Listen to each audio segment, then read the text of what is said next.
Ya, lalu bagaimana dengan pekerja yang belum mendapatkan bantuan? Apa yang harus mereka lakukan? Kami akan segera membahasnya dengan Menteri Ketenagakerjaan, Ibu Ida Fauzia. Selamat sore, Ibu Ida. Terima kasih sudah berkenan bergabung bersama kami. Selamat sore, Ibu Ida. Selamat sore, Mas Fandi. Ya, Ibu Ida, hari ini tadi siang, pagi menjelang siang, bantuan sudah diluncurkan oleh Pak Jokowi. Ini bisa diceritakan kembali, Ibu Ida, proses berjalannya peluncuran subsidi hari ini.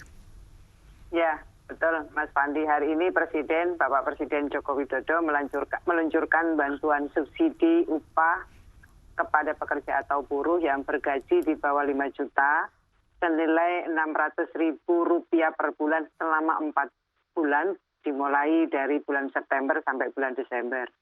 Pekerja yang menerima bantuan adalah pekerja yang terdaftar sebagai peserta aktif program jaminan sosial ketenagakerjaan di BPJS. Pak Presiden menyampaikan bahwa selama pandemi ini pemerintah sudah memberikan berbagai bantuan kepada masyarakat yang terdampak. Mulai dari bantuan sosial tunai, ada BLT desa, ada sembako, ada program kartu prakerja, ada subsidi listrik, hingga bantuan Presiden untuk UMKM kita.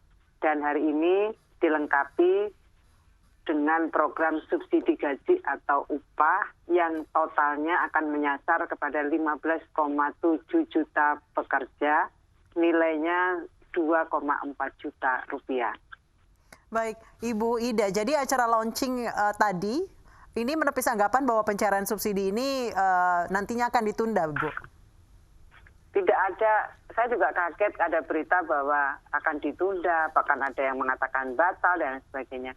Sebenarnya ini on schedule, sudah kita rencanakan pada akhir bulan Agustus ini akan secara bertahap akan ditransfer seperti yang diatur dalam peraturan Menteri Ketenagakerjaan. Tanggal 24 Agustus yang lalu, BPJS menyerahkan kepada kami 2,5 juta calon penerima program.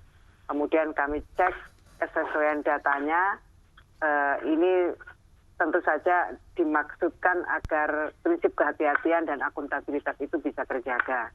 Kemudian setelah itu kami serahkan kepada KPPN, dari KPPN langsung diserahkan kepada bank penyalur, dalam hal ini adalah bank-bank pemerintah. Setelah itu langsung ditransfer pada rekening penerima program. Jadi memang sudah kita rencanakan akhir Agustus ini dimulai untuk gaji bulan atau subsidi bulan September dan Oktober.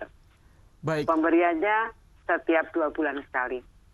Baik, Bu Ida, dengan jutaan penerima ataupun calon penerima, ini bagaimana perkembangan proses validasi data dari calon penerima bantuan ini, Bu Ida? Ya, yang melakukan validasi data adalah BPJS Ketenagakerjaan.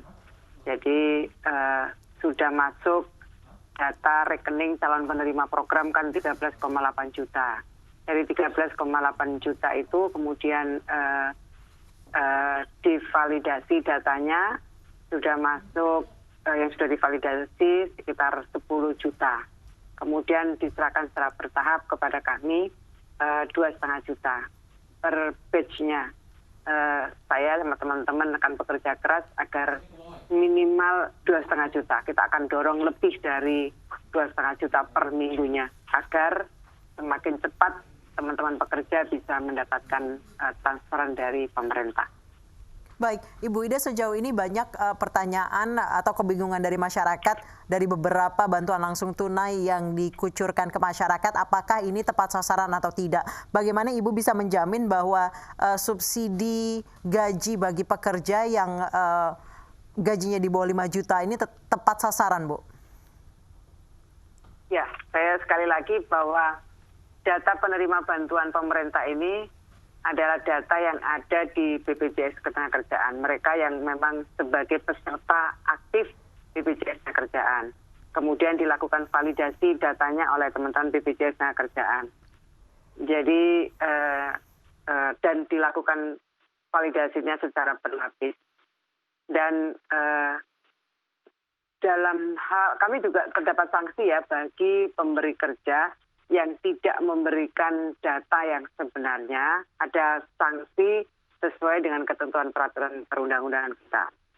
jika pekerja yang tidak memenuhi persyaratan sesuai dengan peraturan Menteri Ketenagakerjaan, maka pekerja yang telah menerima padahal tidak ada kesesuaian, maka yang bersangkutan wajib mengembalikan bantuan tersebut ke kas negara. Baik, Ibu Ida, tadi Anda menyebutkan akan ada sanksi bagi perusahaan yang tidak memberikan data yang valid. Bagaimana jika ada perusahaan yang menunggak BPJS Ketenagakerjaan? Sepanjang dia masih sebagai peserta BPJS, masih aktif sebagai peserta BPJS Ketenagakerjaan, meskipun menunggak iuran, maka dan itu kepesertaannya sampai per 30 Juni 2020 ini, maka mereka masih tetap berhak untuk mendapatkan subsidi gaji atau upah ini. Jadi pihak perusahaan harus membayarkan minimal sampai 30 Juni ya Ibu ya? Mereka sebagai peserta sampai paling tidak 30 Juni 2020. Oh, asalkan statusnya aktif ya Bu ya? Setidaknya masih aktif sebagai peserta BPJS Ketenagakerjaan. Walaupun pihak perusahaan menunggak, tapi setidaknya masih aktif ya Ibu ya? Masih aktif, setidaknya aktif. Menunggak, tapi kemudian pemerintah akan memberikan relaksasi iuran pembayaran BPJS Ketenagakerjaan. Artinya memang kita tahu persis bahwa banyak sekali perusahaan-perusahaan yang mengalami masalah keuangan, sehingga banyak yang menunggak sepanjang dia belum dinonaktifkan sebagai peserta BPJS, maka teman-teman pekerja masih berhak mendapatkan subsidi. Baik, saya perjelas sekali lagi Ibu, tidak masalah jika perusahaan menunggak asalkan para peserta masih berstatus aktif ya Bu ya? Kepesertaan masih aktif ya Bu ya? Iya. Oke, baik.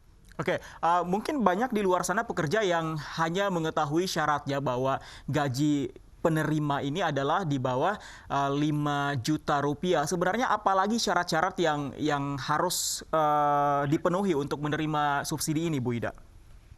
Yang pertama, warga negara Indonesia yang dibuktikan dengan NIK. Kemudian terdaftar sebagai peserta BPJS Ketenagakerjaan masih aktif, tadi sudah saya sebutkan.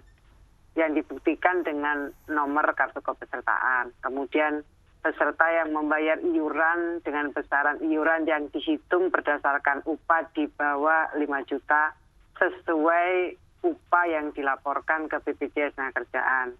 Kemudian pekerja atau buruh penerima upah, rekening bank yang aktif, kemudian peserta yang terdaftar sebagai peserta aktif di BPJS Ketenagakerjaan sampai dengan bulan Juni 2020, seperti yang saya jelaskan tadi. Baik, Ibu Ida, subsidi ini dimaksudkan untuk menggerakkan ekonomi dan juga mengontrol daya beli masyarakat. Sejauh ini dari saran dari Kemenaker untuk penggunaan bantuan ini oleh pekerja ini sebaiknya digunakan untuk apa, Ibu? Saya benar sekali yang disampaikan oleh Mbak tadi. Ini adalah upaya kita untuk menggerakkan ekonomi nasional kita sehingga mendorong konsumsi masyarakat. Saya berharap teman-teman membelanjakan subsidi ini, belilah produk-produk UMKM kita sambil mendorong agar UMKM kita tetap survive pada saat krisis seperti ini. Baik, jadi disarankan memang uang subsidi 600.000 ini dibelanjakan ke usaha kecil dan menengah ya Ibu ya? Bukan ke retail-retail besar gitu ya Bu ya? Ya, kalau bisa membantu UMKM kita biar sama-sama survive. Nah, untuk membuktikan bahwa subsidi ini membantu UMKM kita, bagaimana pengawasan yang dilakukan oleh pihak Anda, Bu Ida? Kalau pengawasan penggunaan tentu kita benar-benar menyerahkan kepada teman-teman pekerja. Kita hanya berharap, menghimbau agar dengan uang itu berharap UMKM kita juga bisa survive, bisa tumbuh. Kalau pengawasan penggunaan tentu tidak ada. Baik, Ibu Ida, sejauh ini adakah saran pengaduan masyarakat jika ditemukan ada masalah dalam penyaluran subsidi gaji ini, Bu? Ya, kami Kementerian Ketenagakerjaan akan bersama dengan BPJS Ketenagakerjaan akan membentuk sarana pengaduan masyarakat terkait bantuan pemerintah ini. Baik, Ibu Ida, saat ini bantuan subsidi gaji diberikan kepada mereka yang aktif sebagai keanggotaan BPJS Ketenagakerjaan. Itu berarti mereka yang berasal dari perusahaan-perusahaan yang sudah cukup settle gitu, Bu. Bagaimana mereka yang seperti pekerja harian atau buruh lepas itu bagaimana, Ibu? Di datanya seperti apa? Sebenarnya bantuan pemerintah ini sekali lagi sudah saya sampaikan, ini adalah melengkapi program-program yang ada. Bantuan-bantuan pemerintah sebelumnya kan ada program, ada BLT, ada pemberian sembako, memperluas kepesertaan PKH, ada program kartu prakerja, ada program padat karya di Kementerian Ketenagakerjaan, di Kementerian PUPR, di beberapa kementerian yang lain. Ini program-program yang sudah diluncurkan oleh pemerintah sebelumnya. Jadi benar-benar program ini adalah melengkapi dari program-program yang ada. Dengan harapan bahwa semakin luas masyarakat yang mengalami dampak akibat pandemi ini bisa terbantu oleh program-program pemerintah ini. Baik, mungkin sebagai informasi bisa diulang lagi Bu Ida untuk pemirsa, untuk pekerja di luar sana, sampai kapankah subsidi ini akan diberikan, berapa lama Bu Ida? Iya, subsidi ini akan diberikan untuk teman-teman pekerja mensubsidi bulan September sampai bulan Desember dengan persyaratan yang sudah saya sampaikan tadi. Kalau teman-teman belum, saya menghimbau kepada pengusaha yang belum melaporkan nomor rekeningnya pekerja karena masih ada 1,9 yang belum terlaporkan nomor rekeningnya. Saya berharap teman-teman pengusaha mengajak kepada teman-teman usaha untuk segera menyerahkan nomor rekening para pekerjanya. Sehingga 15,7 itu bisa dipenuhi datanya, lengkap nomor rekeningnya, sehingga kemudian tervalidasi dan pada akhirnya semuanya akan mendapatkan bantuan dari pemerintah. Baik, nanti bantuan ini akan langsung diterima oleh masyarakat atau karyawan yang bergaji yang berpenghasilan di bawah 5 juta secara transfer, atau ada mekanisme langsung yang misalnya mendaftarkan diri ke BPJS Ketenagakerjaan atau mengantre gitu, Bu, seperti bantuan langsung tunai? Mbak.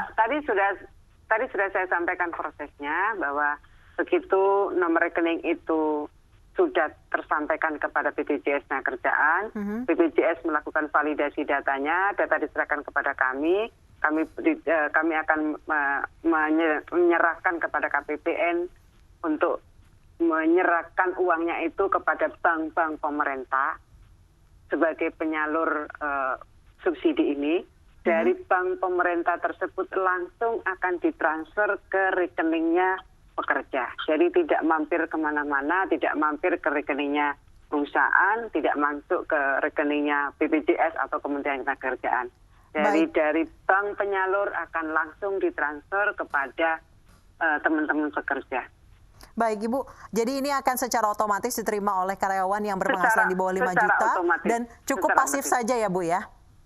Sepanjang dia sudah menyerahkan nomor rekeningnya, kemudian BPJS melakukan validasi datanya, diserahkan kepada kami, maka secara otomatis akan dapat. Jadi prosesnya itu dilalui, Mbak, menyerahkan nomor rekeningnya. Kalau belum pernah menyerahkan nomor rekeningnya, dia sudah memenuhi persyaratan yang lain, tapi belum menyerahkan nomor rekeningnya, ya jangan pasif. Serahkan melalui perusahaan-perusahaannya. Kalau pasif nggak akan sampai itu uangnya. Baik, jadi ini yang harus di-push adalah pihak perusahaan yang harus melengkapi data-data pegawainya ya, Bu, ya? Data nomor rekening pegawainya. Baik, terima kasih Ibu Ida Fauziah, Menteri Ketenagakerjaan Republik Indonesia, telah bergabung bersama kami di iNews Sore. Sehat selalu Ibu Ida.